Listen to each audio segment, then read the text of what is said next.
Antes de avançar, eu percebi pelas questões que eu fiz para vocês que ainda tem algumas coisas que vocês ainda não entenderam bem, estão se confundindo aí com os termos que eu venho explicando sobre nação, território, país, povo. Então, para que vocês não se confundam, eu refiz os contextos, tentando fazer de uma forma mais simples possível. Os conteúdos, eles dependem uns dos outros. Eu vou começar explicando uma coisa muito importante, tema principal, que é a questão da geopolítica. Do ponto de vista político, a hegemonia, ela é uma influência intensa ou uma supremacia exercida por classe, povo ou nação sobre outros. É quando você percebe que essa classe, esse povo, essa nação, eles possuem uma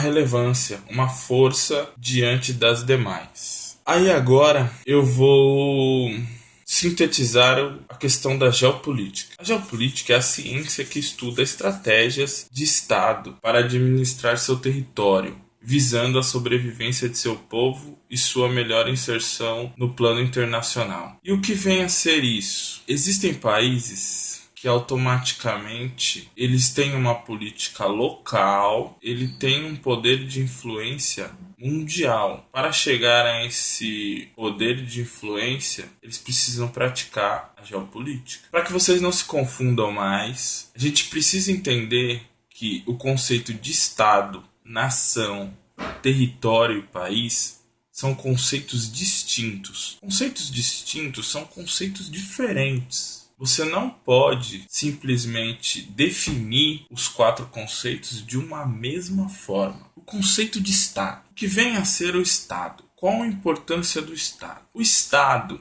é a forma como a sociedade se organiza politicamente. É um ordenamento jurídico que regula a convivência dos habitantes de um país. E o que vem a ser a questão do governo?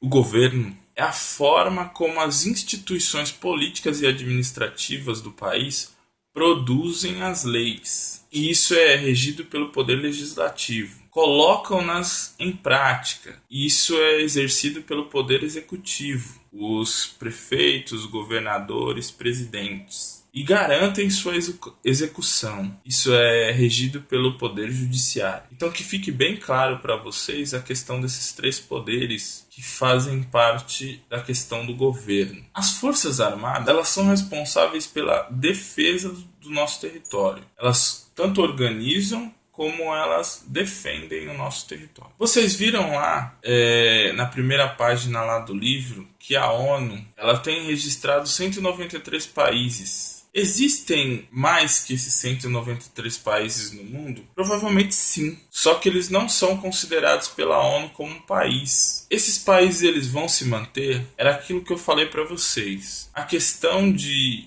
países, eles podem ser criados, extintos, reorganizados ou anexados. Teve muitos países no passado que não existiam, eles foram criados. Teve países que já existiram e hoje foram extintos. Teve países que tiveram que se juntar, se reorganizar com outras nações. Existem países ainda que tentam a anexação com outros, que é o caso dos Estados Unidos. Os Estados Unidos têm grande vontade de anexação do Canadá. Já fizeram um plebiscito no Canadá, perguntando aos canadenses se eles tinham interesse em fazer essa anexação. Os canadenses, nos primeiros plebiscitos, eles não tinham vontade, mas já nos plebiscitos mais recentes, a porcentagem de canadenses querendo a anexação dos Estados Unidos aumenta, chegando a quase metade da população. E também existem a questão dos países que foram anexados, como é o caso a Rússia. Teve muitos países ali naquele território que hoje estão anexados com a Rússia. Teve países também que separaram, né? Um dos casos é a questão da Ucrânia. Como funciona a configuração do mundo? O mundo ele possui diversos povos que vivem em constantes conflitos para obter autonomia política sobre um território. Todo Estado ele busca soberania.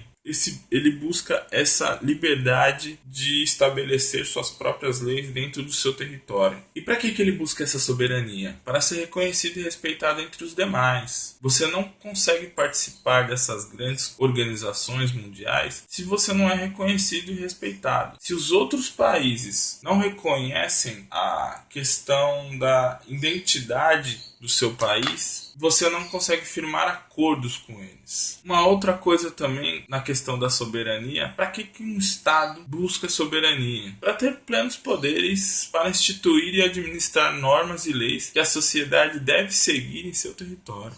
Um Estado soberano, ele não reconhece nenhum poder superior a ele. Ele vai ter a sua representatividade dentro daquele território que lhe foi delimitado. Já a questão da nação, que vocês se confundiram um pouco. O que vem a ser a nação? De uma forma bem chuta, de uma forma bem simples, o que vocês precisam entender é que uma nação se refere a um coletivo humano com características comuns, como língua e religião. Como a questão da cultura ela é muito importante para a questão da nação, as pessoas, elas, para se identificarem como nação, elas precisam ser ligadas por laços históricos, étnicos e culturais. Quando você tem um Estado e uma nação, aí sim você forma o Estado-nação, que é quando uma nação ocupa um território e se organiza politicamente. Com essas duas características, ela consegue formar um país. E o que vem a ser o território, que é a base física sobre a qual o Estado exerce sua soberania. Ele é formado pelo espaço terrestre, aéreo e marítimo. Ou seja, tudo que for delimitado e respeitado pelas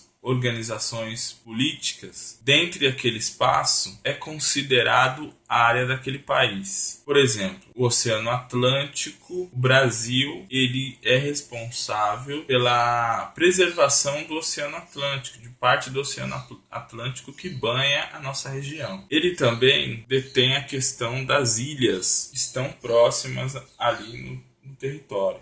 Agora vamos definir para vocês a questão do limite político. Ele é um limite do território determinados por acordos políticos. Esses acordos geralmente eles são feitos em reuniões mundiais, nas conferências, e nessas conferências são feitos acordos. Esse acordo ele tem que ser respeitado por todas as nações. Por isso que eu coloquei aqui no segundo item que ele possui reconhecimento internacional. Isso se vocês vão sempre estudar esse tipo de limite político.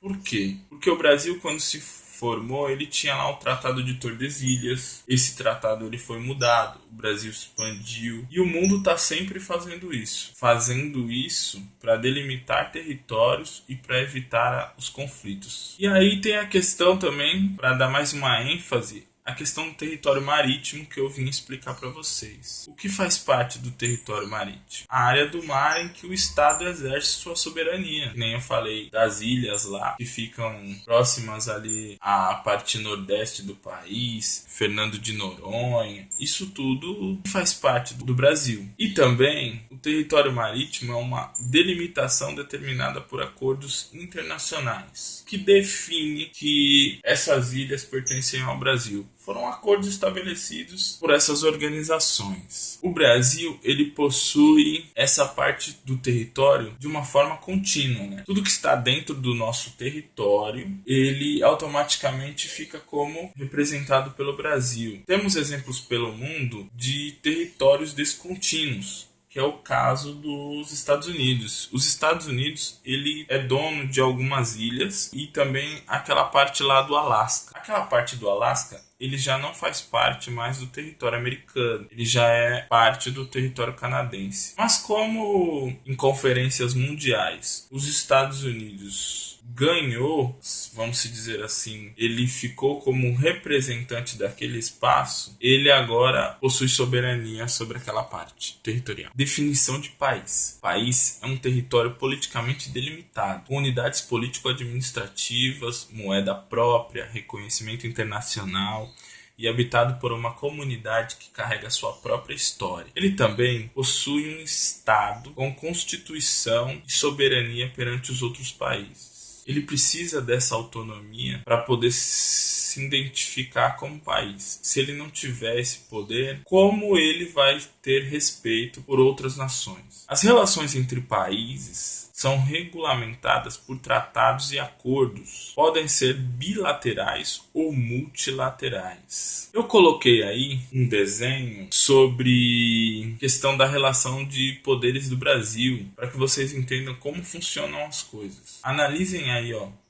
Eu elaboro as leis, o legislativo, eu aplico as leis, o judiciário, eu administro, o executivo. No próximo slide, a gente vem falar sobre as relações bilaterais. As relações bilaterais, ela ocorrem entre dois estados. Favorecem estados com economia mais desenvolvida. Por quê? Porque um país desenvolvido, quando ele tem uma relação bilateral, é uma relação mínima de dois países. Então, se esses dois países são desenvolvidos, a economia dos dois continuam a expandir, diferentemente dos países que são subdesenvolvidos, que precisam mais de dinheiro injetados em suas economias. Se eles fazem esse tipo de acordo, eles limitam os países subdesenvolvidos a procurarem outras alternativas para desenvolvimento da economia. Essas são as relações bilaterais. Agora vamos ver as relações multilaterais. As relações multilaterais envolvem 3 ou mais estados. Caracterizam-se pela obrigatoriedade de adesão às regras por todos os participantes. Ou seja, esses representantes, esses líderes mundiais, eles se organizam em conferências, criam tratados, e esses tratados eles têm que ser respeitados pelos participantes. Afinal de contas, ele foi planejado com a participação de representantes de todas as nações.